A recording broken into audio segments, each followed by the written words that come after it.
Hi friends, രാജസ്ഥാനിലെ ജലവിസ്മയത്തിലേക്ക് സ്വാഗതം.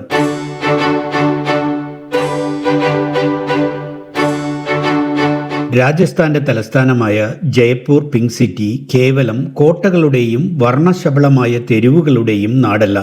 ഈ മരുഭൂമി സംസ്ഥാനത്തിന്റെ ഹൃദയത്തിൽ പ്രശാന്തമായ ജലപ്പരപ്പിൽ തല ഉയർത്തി നിൽക്കുന്ന ഒരു അത്ഭുതമുണ്ട്. മാൻസാഗർ തടാകവും അതിലെ ജൽ മഹലും.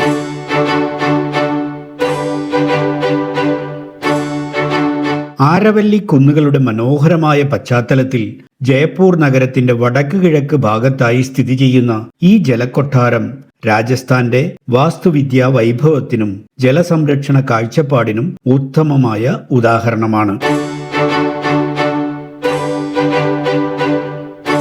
മാൻസാഗർ തടാകത്തിന് ഏകദേശം 4 നൂറ്റാണ്ടിലധികം പഴക്കമുണ്ട്. 16-ാം നൂറ്റാണ്ടിൽ അമേറിലെ ഭരണാധികാരിയായിരുന്ന രാജാ മാൻസിംഗ് ഒന്നാമനാണ് ഈ കൃത്രിമ തടാകത്തിന് രൂപം നൽകിയത്. 1596-ൽ ഈ പ്രദേശത്തുണ്ടായ കഠിനമായ ക്ഷാമത്തിന്റെ പശ്ചാത്തലത്തിൽ ദ്രവ്യവതി നദിക്ക് കുറുകെ ഒരു അണക്കെട്ട് നിർമ്മിച്ചാണ് അദ്ദേഹം ഈ ജലസംഭരണി സാധ്യമാക്കിയത്. എന്നാൽ ഇന്ന് നാം കാണുന്ന മനോഹരമായ രൂപം നൽകിയത് 18-ാം നൂറ്റാണ്ടിൽ ജയ്പൂർ നഗരം സ്ഥാപിച്ച മഹാരാജ സവായ് ജയ്സിംഗ് രണ്ടാമനാണ്. അദ്ദേഹം തടാകത്തിന്റെ അണക്കെട്ടും പരിസരവും വിപുലീകരിക്കുകയും നവീകരിക്കുകയും ചെയ്തു. ഈ നവീകരണങ്ങളാണ് മാൻസാഗറിന് ചരിത്രവും സൗന്ദര്യവും സമന്വയിപ്പിക്കുന്ന ഇന്നത്തെ രൂപം നൽകിയത്. ജൽ മഹൽ തടാകത്തിന്റെ മധ്യഭാഗത്ത് ചുവന്ന മണൽക്കല്ലിൽ നിർമ്മിച്ച ജൽ മഹൽ രജപുത്ര മുഗൾ വാസ്തുവിദ്യാ ശൈലികളുടെ മനോഹരമായ സംയോജനമാണ്. പേര് സൂചിപ്പിക്കുന്നത് പോലെ ഇത് അക്ഷരാർത്ഥത്തിൽ ജലത്തിൽ സ്ഥിതി ചെയ്യുന്ന ഒരു കൊട്ടാരമാണ്. കൊട്ടാരത്തിന് 5 നിലകളുണ്ട്.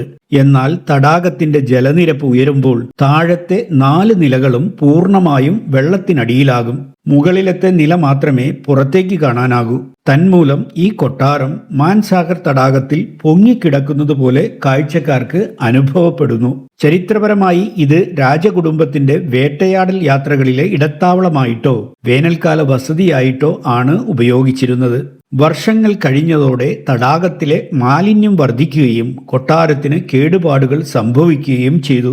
എന്നാൽ 21-ാം നൂറ്റാണ്ടിന്റെ തുടക്കത്തിൽ രാജസ്ഥാൻ സർക്കാർ ആരംഭിച്ച പുനരുദ്ധാരണ പ്രവർത്തനങ്ങൾ തടാകത്തിന്റെയും കൊട്ടാരത്തിന്റെയും പ്രതാപം വീണ്ടെടുത്തു. ഇന്ന് ജൽ മഹൽ രാജസ്ഥാൻ ടൂറിസത്തിലെ ഒരു പ്രധാന ആകർഷണമാണ്. സുരക്ഷാ കാരണങ്ങളാൽ നിലവിൽ കൊട്ടാരത്തിനകത്തേക്ക് പൊതുജനങ്ങൾക്ക് പ്രവേശനമില്ല. എങ്കിലും സന്ധ്യാസമയങ്ങളിലും സൂര്യോദയത്തിലും മാൻസാഗർ തടാകത്തിന്റെ തീരത്ത് നിന്ന് ജലത്തിൽ പ്രതിഫലിച്ചു നിൽക്കുന്ന കൊട്ടാരത്തിന്റെ കാഴ്ച കാണാനായി നിരവധി സഞ്ചാരികൾ ഇവിടെ എത്തുന്നു. രാത്രികാലങ്ങളിൽ വെളിച്ചത്തിൽ കുളിച്ചു നിൽക്കുന്ന ജൽ മഹലിന്റെ കാഴ്ച അതിമനോഹരമാണ്. ജയ്പൂരിലെ കോലാഹലങ്ങളിൽ നിന്ന് മാറി ശാന്തമായ മാൻസാഗർ തടാകത്തിന്റെ തീരത്ത് നിൽക്കുമ്പോൾ ചരിത്രം അതിന്റെ എല്ലാ പ്രൗഢിയോടെയും നമ്മെ നോക്കി പുഞ്ചിരിക്കുന്നതായി തോന്നും. ജൽ മഹൽ കേവലം ഒരു കൊട്ടാരമല്ല, അത് രാജസ്ഥാന്റെ ജലസംരക്ഷണത്തിന്റെ ഓർമ്മപ്പെടുത്തലാണ്. വാസ്തുവിദ്യ വൈഭവത്തിന്റെ പ്രതിഫലനമാണ്.